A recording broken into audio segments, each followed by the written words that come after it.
Hello and welcome back to the DFS Premier League show brought to you by VIP-bet.com. I'm your host, Kevin DeVries. Joining me in that box right over there is my good friend and partner in crime, Rob Langevin. Rob, this week we have some pretty interesting ones. The most notable one, big club versus big club, is obviously Chelsea versus Liverpool. Liverpool, to people's surprise, have actually been very good at home defensively. Chelsea, with a long travel back from their match against, was it Maribor or... Carabag. Carabag, that's what it was. 3,000-mile journey. Have the late match today. Have the early match on Saturday. Are you concerned at all about this Chelsea club? Because after their result against West Brom, you got to imagine a lot of people are looking to Chelsea to be kind of key pieces of their teams this week. Yeah, I mean the flight back from Azerbaijan is no easy ticket. But the one good thing in their favor is they are flying against time. I know we have mentioned this before. Yeah. But going backwards is a lot easier than flying forwards because they're saving time, not losing time. It's just losing time in real life, not in real hours. But anyway, so that brief synopsis of how the time zones work, brought to you by VIP-bet.com. But yeah, I mean it's something to worry about. Looking at the they pushed out there today, there was no Morata for the squad, and then basically everybody else was there or rested very well. So. I'm not too worried about it. Listen, this is the high point of the season where everybody's playing. Everybody should be in fitness. These guys are in their 20s, like you, and you guys are just completely in the height of your fitness level. We can bounce back fast. Yeah, they all do P90, so it's things like that. But I'm not worried about it, and I know it's a big game, but luckily it is the later game, so they do gain an extra 2.5 hours. Oh, I said that backwards. They had the early game today. They have the late game on Saturday. Right. So that 2.5 hours is going to make all the world of difference. Fingers crossed or something. All right. Well, let's just jump into it now. 6 matches on the slate this week. I am on the wrong page. There we go. We'll lead in talking to you guys about Stoke versus Crystal Palace. For me, I think the main guy that you want to be looking at this week is going to be Wilfried Zaha. Over the last couple of weeks, Rob, you and I have been really high on this T-box stat, which is touches inside the box. Last week, of the top 5 players in touches inside the box, only one player didn't get a goal or an assist, that being Raheem Sterling. Everybody else did, including Wilfried Zaha. His 3rd goal in 5 matches was last week. I think he's somebody that you should definitely look at going forward, especially against Stoke, who currently are tied for the 2nd worst defense in the Premier League. While we're talking about Palace, also worth giving a shout out. We mentioned him last week. Johan Cabaye continues to be a very good option for his price. Continues whipping in loads and loads of crosses. In this matchup, you and I sometimes do cop-outs with our dislikes being whole teams. How about it's a whole position on both teams? I hate all the defenders in this match. They have combined, I did some stats work on this, they've combined for 2 clean sheets this whole season, both defenses. They aren't better going forward either, because if you take every defender that's played for both of these teams this whole season, Stoke had defensive injuries early. Crystal Palace weren't really sure what their best pairing was yet. So there have been a lot of defenders. All of them combined on both teams, 1 goal and 2 assists for the whole season. So they aren't doing it at the back. They aren't doing it going forward. So I have no idea why you want to roster any of these guys. I really just genuinely don't. For a result, watch this somehow be like a 0-0 or something nonsensical like that. But I think Stoke's 2-2 was a pretty good indication last week. I think we could... Oh, didn't both of them draw 2-2 last week? I'm just realizing that. I think they both did. Stoke, Brighton, and Crystal Palace versus... Yep. I forget who Crystal Palace played last week, but it was a 2-2 draw. Again, I'm going to just roll with it. It seems like both of those teams like that result. Will go 2-2 between Stoke and Crystal Palace. Yeah, I think it'll be 1-1. I like the Zaha shout. Cabaye is filling all the boxes and checking all the areas. He's doing just enough in DFS formats to warrant his price tag and involvement in your team. I completely agree that this is not one of those games where you're going to be looking for a defensive wizard. If somebody from the defense scores, good on you, because you're probably going to be one of only 15 to 25 people that will own any defender from this matchup, and you'll probably end up in the money for it. But that's how differentials work, and that's a key to the DFS world is, finding a differential and believing in it and hitting on it. So, yeah, 1-1's a good shout. Neither team is fluent enough offensively. There is a chance that Benteke does start. Yeah. Maybe. He did feature a little bit last week and saw some time. So It could take some of the glimmer off of Zaha, but I don't think at 8,100, I think Zaha is probably one of the only ownable players. Maybe Shaqiri in there as well at 8,100 that you could probably own from an offensive standpoint. Kabay is more like a middling guy. He's not going to really get you too many stats besides the outliers, crosses, and stuff like that. Yeah. But yeah. Yeah, Kabay keeps getting like double-digit results, but they keep being between like 10 and 15. But Yeah. a good team can use that as a foundation for it. Agree with you on Benteke. It is likely that he starts. Zaha still likely to be the main source of attack for them, though. Next up, we have the Brighton team we just mentioned facing Manchester United. Now, Manchester United have been upended by a promoted club, obviously, this year when they lost to Huddersfield. Do you think we're going to see something similar, or do you think the return of Pogba will really set this Manchester United alight again? Yeah, Pogba did feature today in the Champions League game. So that's another concern with them traveling, and I know they didn't travel, or playing rather. So him returning back to fitness to see how many minutes he actually is going to play, or if he does play at all on the weekend set. I'm not worried that United is going to be upset again like a Huddersfield thing like last time. United has just too much going on right now. I think that Pogba solidifies the jello, and it's basically just going to put Brighton in the refrigerator to make it cool. Guys I like in this matchup, I'm looking more defensively from United. I don't think they're going to find a differential offensively. I think Lukaku will probably be owned a lot because people are looking at it as a Brighton team. They'll probably expect him to score. Pogba's going to be universally owned most places because of his return and because of the returns that he does offer, especially in DFS. So I'm looking purely defensively for somebody I like in this game. And I'm looking at Chris Smalling at 3,700 and even a shout to David De Gea at 6,000. I'm not worried about Chris Smalling not playing. He did feature today in the Champions League game. But he has started 4 straight EPL games and 2 consecutive Champions League games, so 6 straight starts for Smalling. I'm not fearing anything. At 3,700, he's kind of like your clean sheet, hope and pray, and De Gea is your clean sheet plus win bonus, dynamo, I guess we'll call him. My dislike, I'm worried about what United is going to do to Pascal Gross's playability. His last 5 games, 17, 8, 14, 10, and 19. Pascal Gross is one of those guys. He's like a Swiss Army knife, but he's not from Swiss. But he basically does everything for Brighton and is involved in a lot of their tallies, goals and assists. He's basically, if they do something on the offensive end, he's involved in it. I'm just worried that he's going to be completely taken out of this game and not have any kind of value. At 5,900, he does look like a bargain, but it's kind of like a loser's chance here. I think that people are going to be like, oh, Pascal Gross is a good return, but at 5,900 against United, there's better options out there. I mean, we'll get to later. I'll give you a couple that are probably similar in value, but I like them better in their matchup. So as far as the score, I think United keep this clean 2-0. Interesting. Yeah, I think Manchester United should have a day. I agree with you on Gross, although there is a solid chance he gets somewhere between 8 and 10 points without any goals scored from them, just because of the nature of his play, creating chances, crosses, and stuff like that.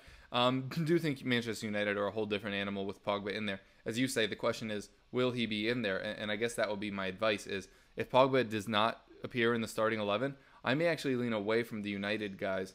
The defense you can still trust, obviously, but the attack is so pronouncedly better when Pogba's in versus when he's not, that, if I had a Lukaku in, if I see Pogba out of the lineup, I might actually take Lukaku out. Thus has been his reliance on Pogba's creativity from midfield. I think 2-0 is a very good average of those two things, where I think it could either be 3-0 or 1-0, depending on if Paul Pogba gets the start. Coming to Watford versus Newcastle, the easy choice is Richarlison, although he's like 9,100 now. But you look at his returns, and it's not crazy. It's only crazy because he's kind of a new guy, kind of like Mahrez was a couple years back. But obviously, Richarlison is a very, very good option. But let's talk about last week's hero. Match week 12 hero Will Hughes had a goal and an assist. He was terrific at Derby in the championship when he was fit. That was his main issue there. Seems to have finally been given a chance here by manager Marco Silva. If he's able to keep playing, I think he could be a very interesting guy. I don't think the goals will be nearly as consistent. Like, I don't think we can look at last week's goals and say he's a goal scorer. But the creativity you can rely on. He had the most chances created in the Premier League last week. So the assist, not an outlier there. This week he's facing Newcastle, who, whenever they've been without Jamal Lascelles, have struggled to keep goals out of the back of the net. I think this could be a good match for Will, who's only 4,000 in price, which is just absolutely bonkers. Also, a quick shout out to your boy Kiko Femenia. From Enya. No, that's not his name. But the last 2 weeks has had a shot close to going in, where it's either skimmed wide the post or hit the post.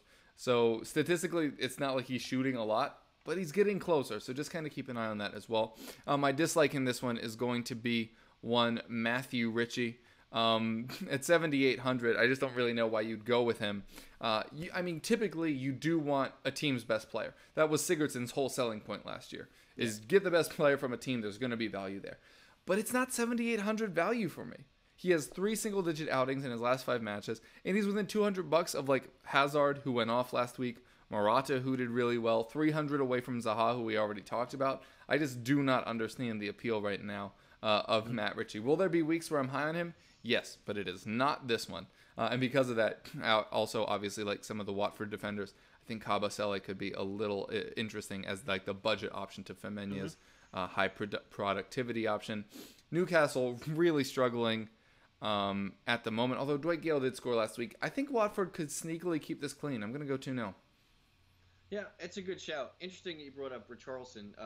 He's gone from 7,200 to 10,100 last week on a mixed slate on a Sunday, and now he's 9,200. So it's interesting that the jump for him is so phenomenal that he's basically becoming almost unownable now at that price, because you're forced to choose between him and like a Liverpool talisman like Salah or Mane or Coutinho, and you're like, well, name value alone, I mean, the Liverpool guys are going to always win, but when you look at returns, Richarlison is basically doing what they are plus some. So it's interesting to note that his price this week, and he's going to be somebody that somebody's going to take a chance on because they realize that he does give you value in return against a struggling Newcastle team. So, yeah, I mean, he's pricey, but, you know, he's kind of worth it. I'm not going to lie. I love Will Hughes at 4,000. He's basically, if he could solidify that 10 role there, his price is going to probably, you know, be 6,500 by next time they're on the slate. Yeah.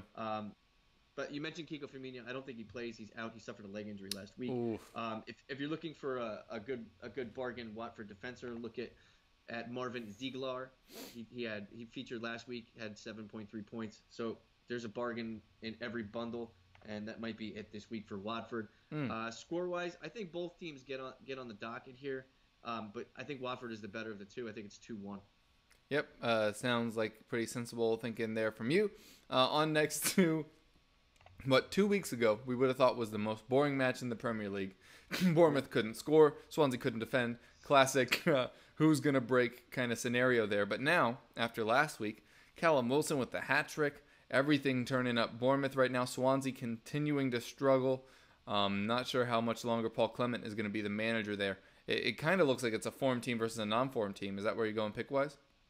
Yeah, I mean, Bournemouth looks like they're on the better end of the bottle right now, and it all leads to one person right now. I think this is the biggest, most chalk pick of the week, and you know exactly what I'm going to say. It's going to be Callum Wilson, coming off 39-point return last week with 3 goals, 4 shots, 3 on goal, 3 fouls drawn. He basically did everything and put it all in a brown paper bag for you.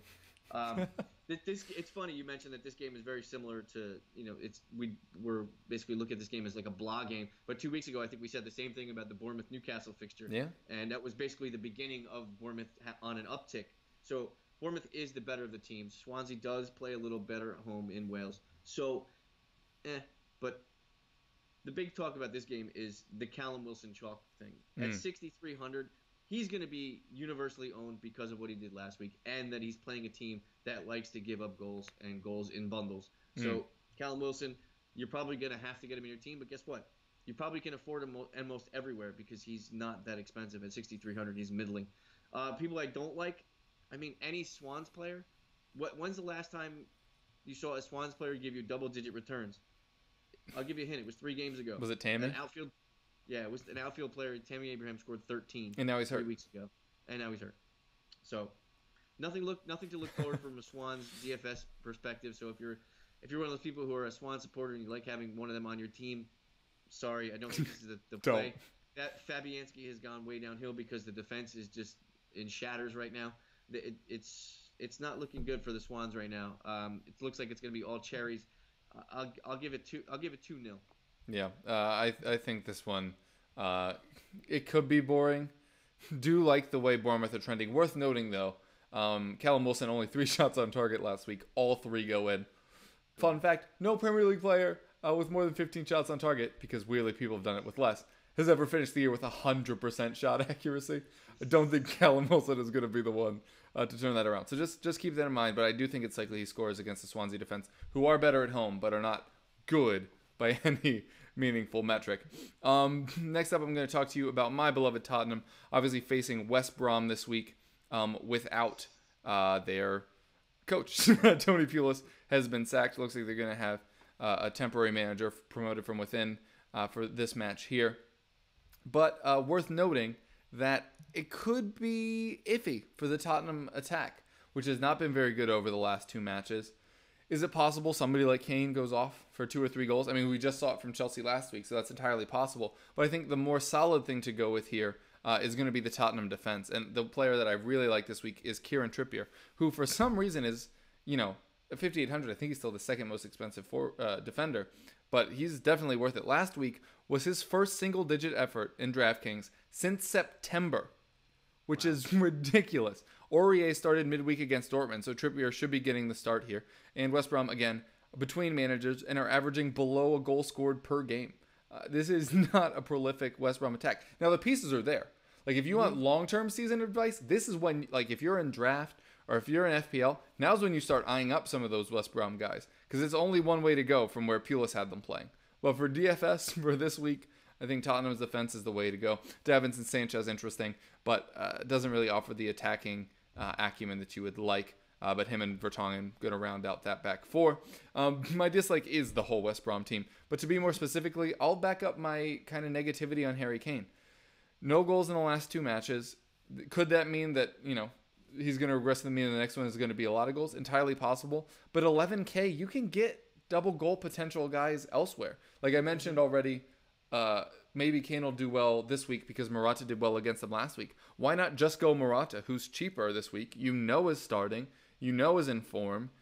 I just think that makes a lot more sense. Saves you those schmeckles. Will be able to get you up from like a budget defender to a good defender, or a budget forward to a good forward. I obviously love me some Herald of Kane. I just don't think this is the week to pile on that train. And if he scores 2 goals and you didn't pick him, that doesn't mean it's the wrong call. There's a wide range of outcomes this week for him, and I'd rather get somebody who's a little bit more guaranteed this specific week. I do think Tottenham are going to have their way with West Bromwich Albion, unfortunately for some Albion friends that I have. But I'm going to go Tottenham 3-0. Yeah, West Brom is not trending the right way when you're driving a boat without a skipper. Yep. They just have nothing there offensively clicking for them because that's the Pula system. They don't have anything offensive. They're more defensive. I don't know. And they haven't been good defensively. Exactly. Like they're supposed to be better defensively, but they weren't even doing that. And the new manager is basically going to come in with the talent that he has there. He's not going to completely change everything around in one game because that's just not what's going to happen because they would get blown completely out because guys wouldn't know what they were doing. Tottenham's going to be boss this game, easily 3-0. Could be worse than that. I'm going to disagree. I think Harry Kane is the play this week. I think he's the multiple goal guy you want. I don't think there's another multiple goal guy on the slate that you could trust based on that Chelsea and Liverpool are playing each other, and Liverpool's propensity at home is a little bit more stouter than anything West Brom can even imagine, even if they're playing with 23 men. But yeah, this game's going to be not close. This is probably one of the bigger goal output of the weeks. You definitely want some kind of Spurs involvement, whether it be Eriksen at 10,300, Dele Alli at 8,800, maybe Heung-min Son at 8,300 if you wanted to be slightly different. I do like Son this week if he starts. But Harry Kane at 11 grand is pretty prime for a breakout. He hasn't, like you said, he hasn't scored in 2, and when he does score, he scores in multiples. So there's that. It's true. This game's gonna be a blowout. Hopefully so. We'll wrap up here with you talking about your beloved Chelsea versus Liverpool. We've already set up the trends. Chelsea obviously doing very well, both attack and defense over the last 3 matches, 3 consecutive clean sheets. Liverpool, second best home defense in the Premier League. Which way do you think this one's going to go? This is, both teams' involvement in the Champions League during midweek is going to dictate who plays for them. This is the one where you put pieces in and hope that they play. If they play a full 90, that's fantastic, but don't expect them to all play, the viable pieces to play full 90s, except for Morata. I believe that he's probably one of the only guaranteed players for Chelsea to play full 90s. Who, as you said, was rested today. Yeah, he was rested today.